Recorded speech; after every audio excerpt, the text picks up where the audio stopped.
हाय, मेरा नाम है देव शर्मा और आज मैं तुम्हें इस वीडियो में एक ऐसा इंसिडेंट बताऊंगा जिसमें एक लड़के ने प्यार में लड़की के लिए क्या कुछ नहीं किया और एंड में उसे क्या मिलता है, ये तुम्हें वीडियो में आगे जानने को मिलेगा।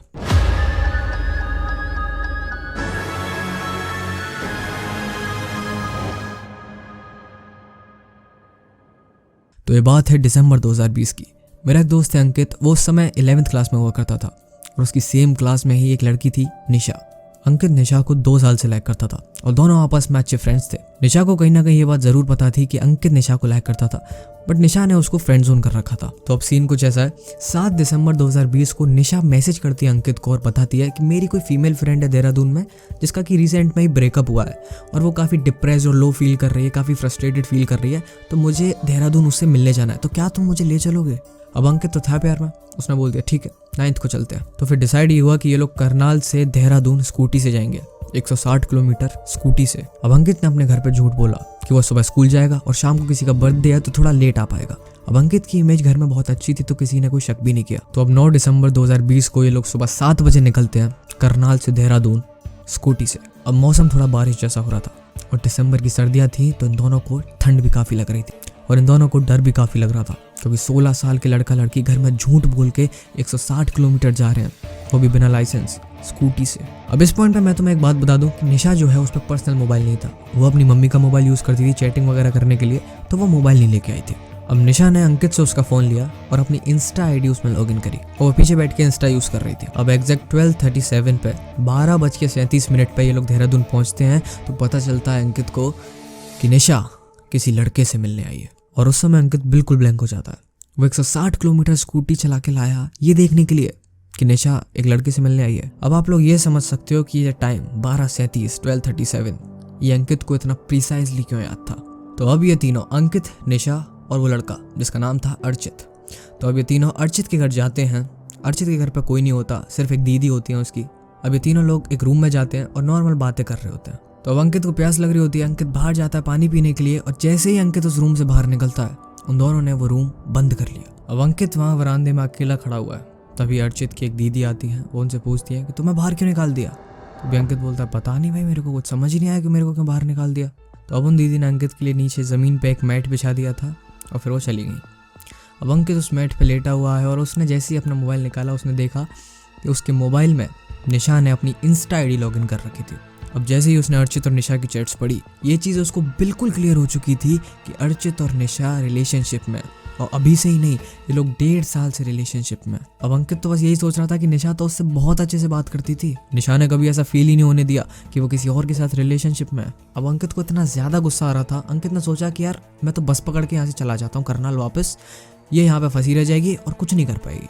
लेकिन अंकित ऐसा नहीं था, उसके दिमाग में सिर्फ एक ही चीज़ घूम रही थी कि यार मैं इसको अपनी रिस्पॉन्सिबिलिटी पे यहाँ पे लाया हूँ, तो ये मेरी ही रिस्पॉन्सिबिलिटी बनती है कि मैं इसको इसके घर सही सलामत छोड़ूं। अब 1-1.5 घंटे बाद अर्चित और निशा रूम से बाहर निकल के आए, लेकिन अंकित ने निशा से कोई भी बात नहीं की। अंकित चाहता तो निशा को तबीयत से ढंग से सुना सकता था और अर्चित को वहीं पीट भी सकता था, लेकिन अंकित ने ऐसा कुछ नहीं किया। उसने सीधा स्कूटी ली और वहाँ से वापस चल दिए। और अंकित गुस्से में था तो उसने स्कूटी भी काफ़ी ज़्यादा तेज चलाई। अब ये लोग वापस करनाल पहुंचे रात के 9:30 बजे। अब पूरे रास्ते अंकित सिर्फ यही सोचता आया था कि क्यों आया वो इस लड़की के साथ, क्यों उसने अपनी जिंदगी के 1-1.5-2 साल इस लड़की के पीछे वेस्ट कर दिए। निशा की आवाज़ मानो अब उसके कानों में चुभने लगी थी। अब अंकित अपने घर पे लेट के यही सोच रहा था कि उसका आज का दिन कितना ज़्यादा डिप्रेसिंग गया है।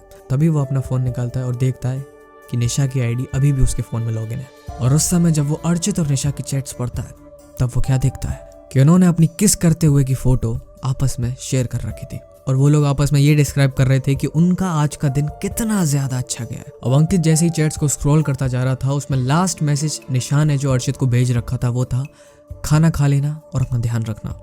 और वो मैसेज देख के हिज हार्ट गॉट शैटर्ड। अंकित को बस यही बात सबसे ज़्यादा चुभी कि 160 किलोमीटर जाना और 160 किलोमीटर आना, वो भी स्कूटी चला के। उसके कंधे बहुत ज़्यादा पेन में थे, लेकिन अंकित के पास एक मैसेज भी नहीं आया कि तुमने खाना खाया, कैसे हो, क्या हो, कुछ नहीं। अब इस पर्टिकुलर पॉइंट ऑफ टाइम पे अंकित अगर चाहता तो वो उन फोटोज़ को निशा के घर वालों को जाकर दिखा सकता था और निशा कुछ नहीं कर पाती, लेकिन अगेन अंकित ऐसा नहीं था तो उसने कुछ नहीं किया। अंकित ने बस इतना मात्र किया, उसने निशा से टोटली कट ऑफ कर लिया।